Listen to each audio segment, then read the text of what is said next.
You know, there's an old saying that where there is smoke, there's fire.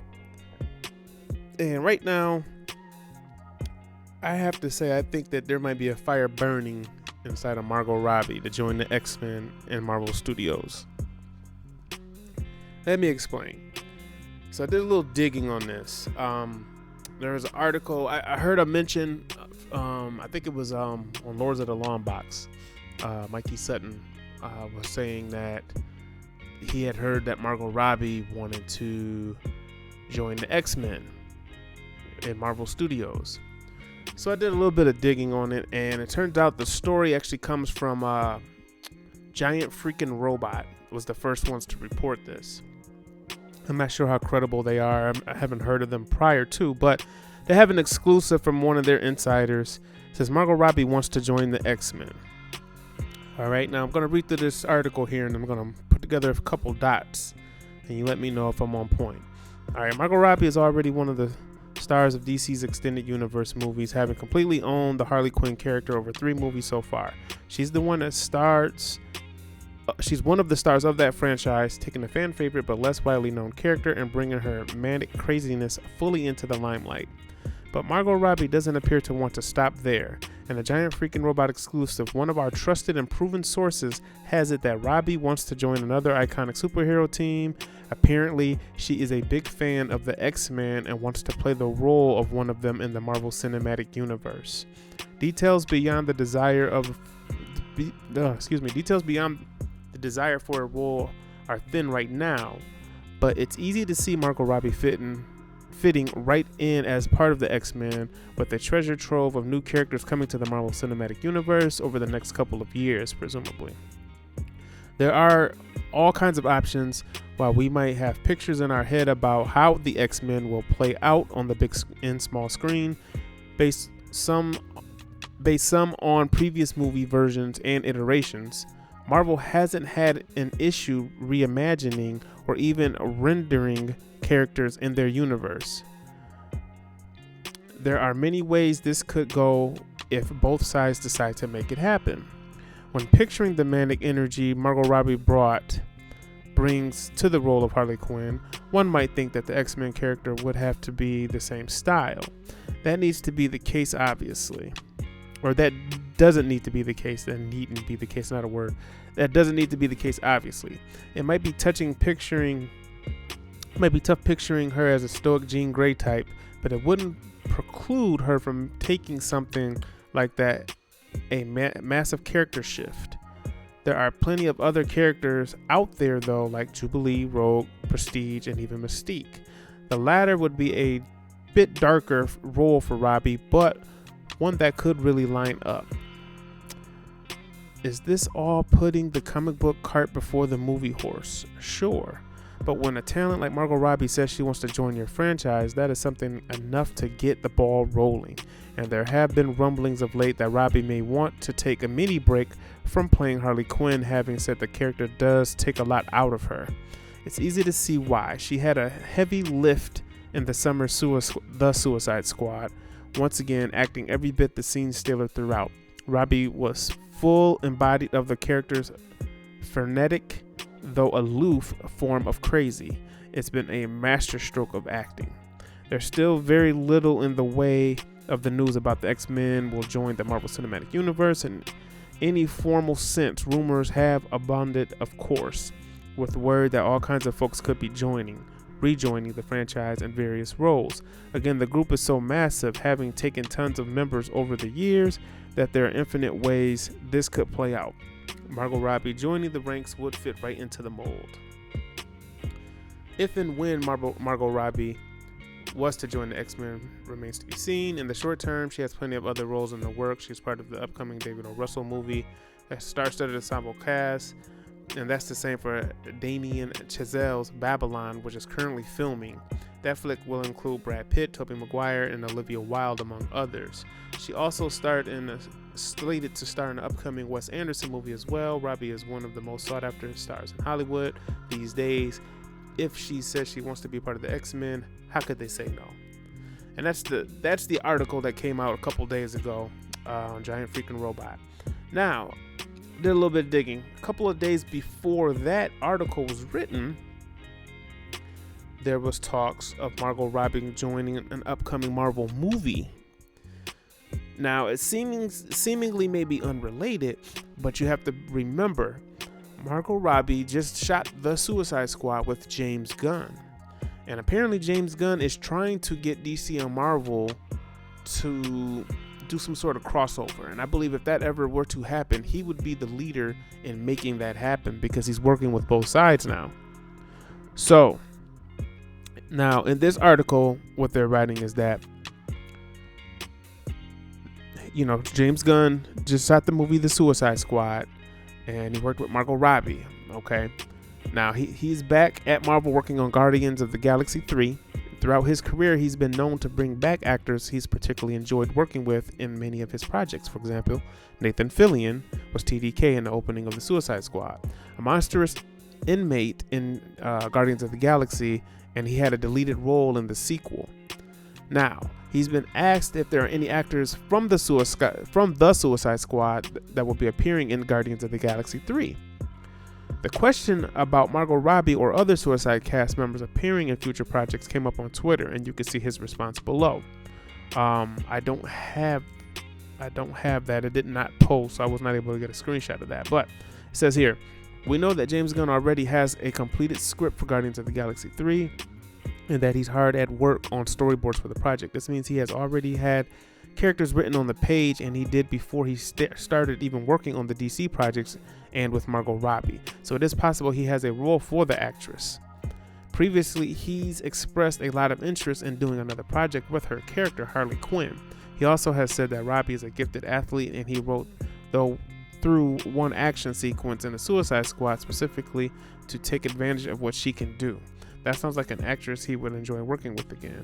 Of course, he didn't specifically name Margot Robbie and the Suicide Squad as a long cast list, so he could be bringing in John Cena or Daniela Melchior, Viola Davis, Michael Rooker, which is already in Guardians of the Galaxy 2. David Dastmalchian, who's already in the MCU as a character, and Joel Kinnaman. It seems unlikely he'll be bringing in Idris Elba, because he's also the actor who played Bloodsport for the Suicide Squad is a Marvel role with the Thor movies, which he's been killed off, but you never know how that could work. However, with the little makeup and special effects, anything is possible.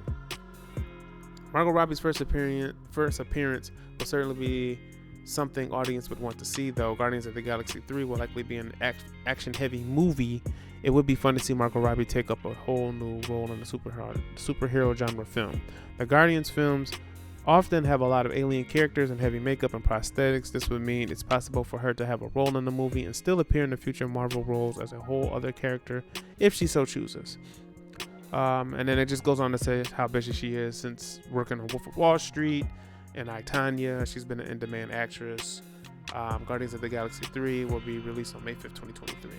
So putting together some of the dots on this, apparently she wants to be in the X-Men. The X-Men is her favorite comic book characters. And as you can see in the picture I got up here,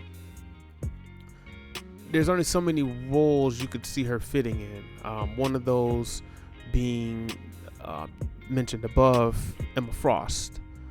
I think there's no doubt if they do reintroduce Emma Frost, which I can see them doing with the current state of the MCU, that she would be a good Emma Frost. I also think she would probably be a good Sue Storm, but that's Fantastic Four, and she wants to be in the X-Men. So you got Emma Frost as a possibility, and that's probably my number one. I think Mystique could be a possibility if they don't bring Jennifer Lawrence back, which I hope they don't in that role. And then Jean Grey, who per the leaks last year is going to be known as Marvel Girl in the MCU. That could also be a thing, but here's why I don't think specifically Jean Grey is on the table. If Jean Grey is going to be one of the X-Men that they start off with, yes, it's nice to have a big name actress attached to it, but with the big names also comes them fighting the schedule. And I believe that's the issue with John Krasinski and Emily Blunt. You if you wear that character and you sign on to Marvel, you get stuck in that machine. Basically, that's your job for the next 10 to however many years they have you playing that role. And you'll be so busy with that role, especially I think with the X-Men, you got to be able to dedicate the next 10 to 15 years of your life to doing that role every year in, year out, multiple appearances, because those characters are the foundation for what they're going to build off of the X-Men. And you're going to be popping up in other movies, and then you're going to have your own movie, and then that schedule is going to be hard to keep for someone like her. So unless now there was an article that she earlier this year that reported that Margot Robbie wanted out of the Harley Quinn role, and they even mentioned it in this past article. It was because it was taking a toll on her. She had shot those 2 movies back to back with Birds of Prey, and then going into the Suicide Squad, and just getting into that character took a toll on her. She later refuted those claims, and then came out and said that she would love to play Harley Quinn again and wants to stay in. But see, to me at that point, that's PR talk. I think somebody caught her when she was in her true feelings, and she gave them the truth about how she felt at the time. She may be willing to come back, but I think she was spent at the time when they asked her. So it's definitely taking a toll. She may want to jump ship. Word is she's not happy with some of the WB handling of the character and what they're doing with their universe. And if she were to go to the Marvel Cinematic Universe, I don't think she would go back to playing Harley Quinn, unless it was like maybe for like a James Gunn in a specific situation. But if she goes over to Marvel and plays Marvel Girl or Jean Grey, or maybe even Mystique, depending on what they do with the character, she's gonna be locked in. And I don't know, I've heard on I saw an interesting interview with Kevin Hart, and he was interviewing who was it? Rhodey. The name, I don't know why his name is skipping me right now, but it was a very funny interview for other reasons. But he was interviewing the actor that plays Rhodey, and he was talking about being in the Marvel machine. And in Hollywood, it's one of those things where they want to be in the Marvel machine, but there's also, Kevin Hart expressed that there was there was some actors who are a little hesitant about doing it, because they say once you get in the machine, you can't get out. And maybe we're starting to see a little bit of that with the reactions of Robert Downey Jr. and now, Scarlett Johansson, and some of these actors who fulfilled their contracts and were able to get out. And it's like when they get out, they're just, they need that breath, and then they get a little bit of a break, and then they're ready to come back, kind of like with Margot Robbie and how it's going to be with her character. So I don't know if I can see Margot Robbie wanting to do that with a whole nother role, because I think doing both of those roles at the same time would be too much. So that's why I would lean towards her being Emma Frost, because she could start out maybe and do like a movie or two, and then her character isn't like part of she's part of the foundation of the X-Men, but it's not a character that is going to be around like every movie, every episode, everything. Like certain characters like a Cyclops, a Jean Grey, maybe even like a Storm. I would like to see Beast, and of course Wolverine's going to be the main. Whoever they get to play Wolverine is going to probably have to sign at least a 12-picture deal if they want to lock him in that long, because he's got to do his solo movies, he's got to do the X-Men movies, he's probably going to have to be in some Avengers movies, then he's going to have to pop up in other places. So I mean, that's easy, off the top, and I think that's a lot. But something like an Emma Frost, you can get a big name actress to do an appearance or two, because if you look at Marvel's plan and what they've done, usually when they get a big actor or a big actress, they get them in a role where they're only doing like a one-off. And look at Cate Blanchett as Hela. That's probably what's going to happen with Gore the God Butcher and Christian Bale. Ego, the Living Planet from Guardians of the Galaxy 2. A lot of these big name actors won't want to do a Marvel movie, but they don't necessarily want to be a part of the machine. And again, that's the issue that reportedly Emily Blunt and John Krasinski are having with signing on to do the Fantastic Fours because of the commitment. So to that, I say I'd love to see Margot Robbie in the MCU if she did want to jump ship. My vote for her would be Emma Frost. I think that would be cool. I think that would be something that's a character that's different than what she's doing with Harley Quinn, and something that she can use to separate herself. And yeah, I think that'll be. I think she's an exceptional actress. And I don't know, for some reason, it kind of leads me to believe that the Jennifer Lawrence thing is true, because they're shooting Captain Marvel 2 right now, and she was in Australia, and I hope they don't bring her back as Mystique, but that just what makes sense why she would be there and would be Mystique. So I don't know. And then the thing with Emma Frost is, how, if she did play Emma Frost, how do you get Emma Frost to pop up in the Guardians of the Galaxy? I'm not sure that would work, or that's on the table. So I don't know, guys. But I thought that was an interesting story. I just wanted to report on that because I didn't see anybody else really mentioning it. So let me know how you guys feel about it down in the comment section, and what deep cut X-Men character would you like for her to play if she's not going to be one of the main ones. So let me know down in the comment section. Make sure to like, share, and subscribe. And I'm out.